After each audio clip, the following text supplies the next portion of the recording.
할렐루야. 오늘은 12월 16일 수요일 주 예수와 함께 말씀과 함께 시편 120편, 121편 그리고 122편의 말씀을 함께 읽고 묵상하는 시간입니다.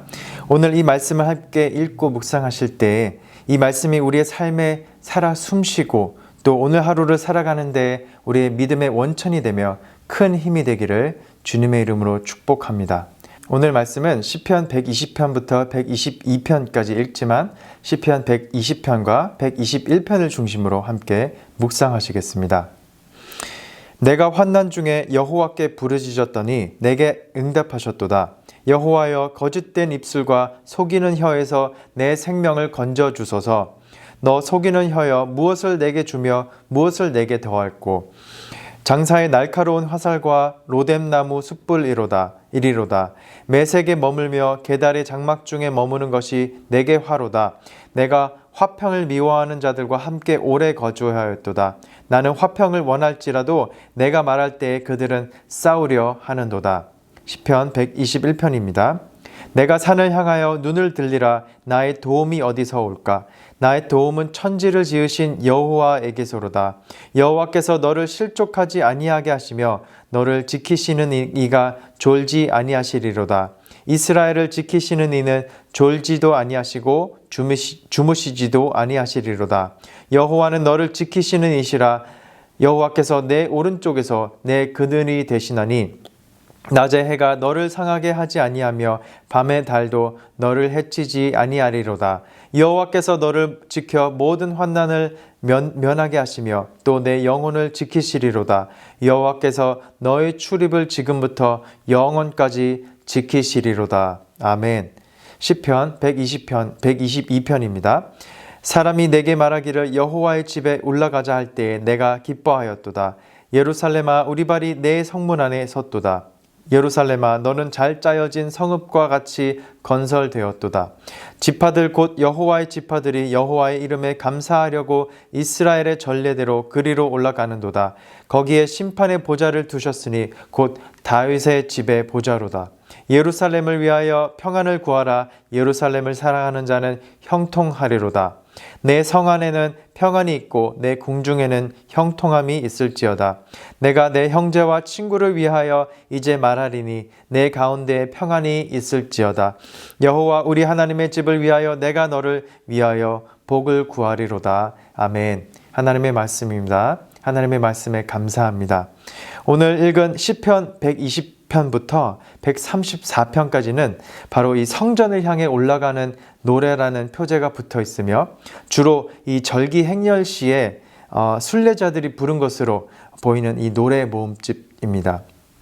그 중에서도 오늘 시작한 이 시편 120편은 거룩한 곳을 향해 순례를 떠나는 이 시편 기자의 현실과 바람을 잘 드러내고 있는 부분입니다. 1절은 이렇게 시작했죠. 내가 환난 중에 여호와께 부르짖었더니 내게 응답하셨도다. 아멘. 아주 믿음에 찬 이 확신과 고백으로 시작을 하고 있습니다. 이는 과거에 체험한 이 기도 응답에 대한 이 감사를 표현하고 있는데 그런데 이 이어지는 나머지 구절들은 보시면 순례자가 맞닥뜨린 여러 고난으로 인해 이 하나님께 호소하는 내용으로 담겨져 있는 것을 볼 수가 있습니다. 그리고 이어지는 그 기도의 간구의 내용을 보면 1절은 지금 순례자의 이 여행을 떠나는 목적이 담겨 있는 것을 볼 수가 있는데 그것은 곧 순례자의 이 경험을, 그 은혜와 구원의 경험을 다시금 확인하고자 하는 것이 담겨 있습니다. 2절에서부터 이어지는 이 순례자는 여호와 하나님께 이 구원을 호소하며 목숨을 구해달라고 간절히 구하고 있는 것을 볼 수가 있습니다. 그리고 여기서 그에게 위협으로 다가오는 것이 어떤 그 물리적인 존재가 아니라 바로 이 거짓된 입술과 또 속이는 혀로 나타나고 있습니다. 바로 이 사람에게 받은 상처, 그리고 특히 말로 인한 상처는 우리가 좀처럼 우리를 힘들게 하고 우리가 치유받기 힘든 것입니다. 믿었던 사람에게 우리가 속임을 당하고 거짓말을 당하고 그때의 그 실망과 그 좌절은 이루 말할 수가 없으며 그 어떤 물리적 위해보다 훨씬 더 치명적일 수가 있습니다. 이제 3절과 4절을 보시면 순례자는 자기 자신을 들여다보고 있습니다.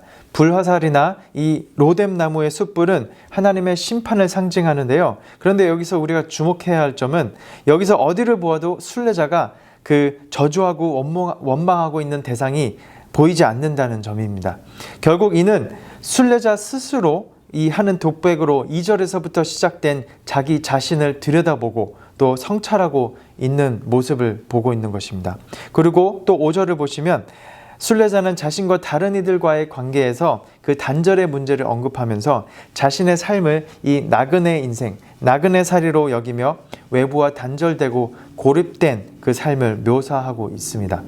이어서 6절과 7절에서 순례자는 이 평화 곧 샬롬을 바라지만 그는 화평을 미워하는 자들 곧 이 원수들의 전쟁 속에 머물러 있었던 것입니다. 여기서 샬롬은 하나님과의 관계, 또 사람들과의 관계, 또 자연 속에서의 그 관계에서 아무런 문제가 없는 상태를 아우르는 개념입니다.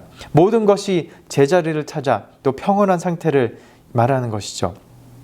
이 1절의 내용으로 미뤄보면 순례자는 하나님과의 관계에서 이 샬롬을 유지하고자 노력했었습니다.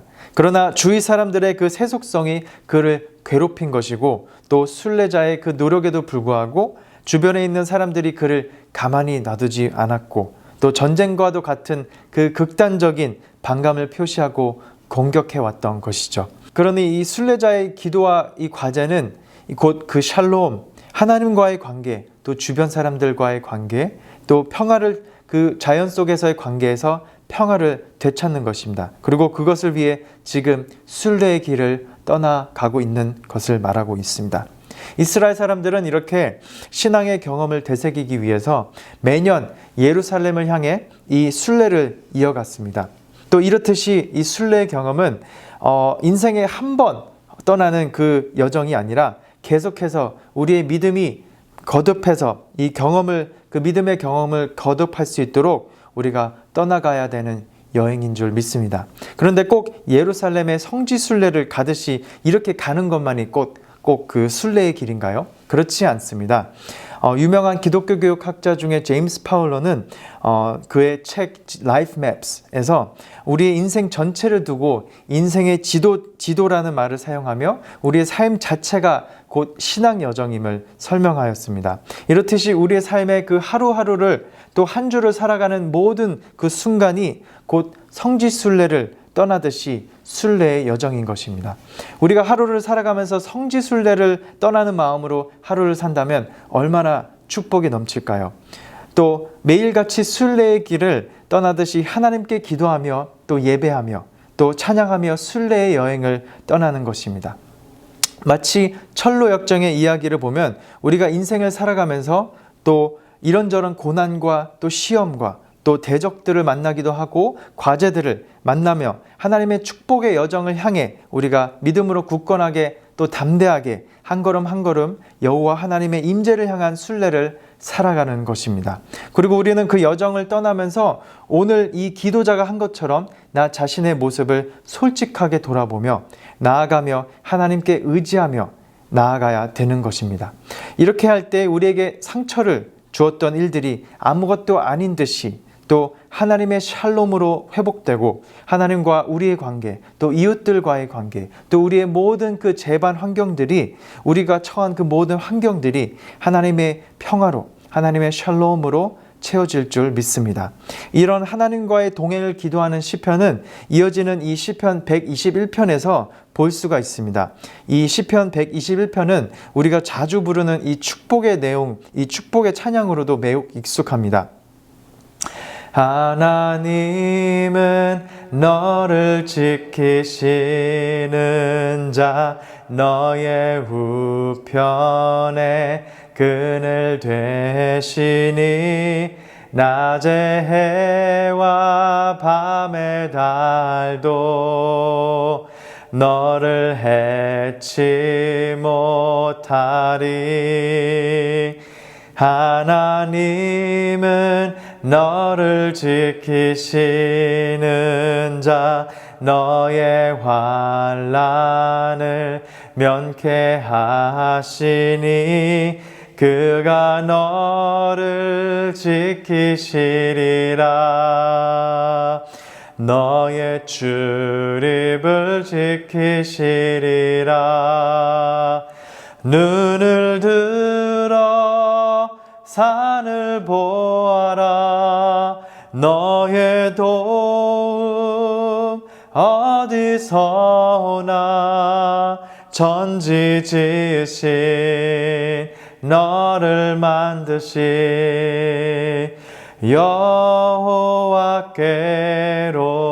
여호와께로다. 이 시편 노래는 조금 특별하게 순례자가 혼자서 부르는 것이 아니라 함께 이 순례길을 떠나는 동행자를 만남을 통해 서로 화답하며 축복을 전하고 또 깨달은 것을 서로 전하고 나누는 형태를 갖고 있습니다. 이 순례 여정을 시작하면서 산을 향해 눈을 든 이 순례자는 그 시야와 생각의 폭이 더 넓어져 그 산에 답이 있으리라고 생각했던 것을 넘어서 하늘과 땅을 지으신 하나님을 향하고 있는 것을 볼 수가 있습니다. 다시 말해 우리의 진짜 도움은 바로 우리의 눈에 보이는 그 어떤 가치관에 있는 것이 아니라 천지를 지으신 여호와 하나님께 오는 것임을 더불어 깨닫고 있는 것이죠. 이 시편은 언제 어디서나 여호와께서 우리와 함께 하시며 우리와 동행하시며 우리를 지켜보고 또 보호하고 계심을 깨달으며 고백하고 있는 것입니다. 그리고 우리가 해야 할 일은 그 순례의 길을 한 걸음 한 걸음 내딛으면서 하나님의 동행을 또 계속해서 경험해야 되는 것입니다.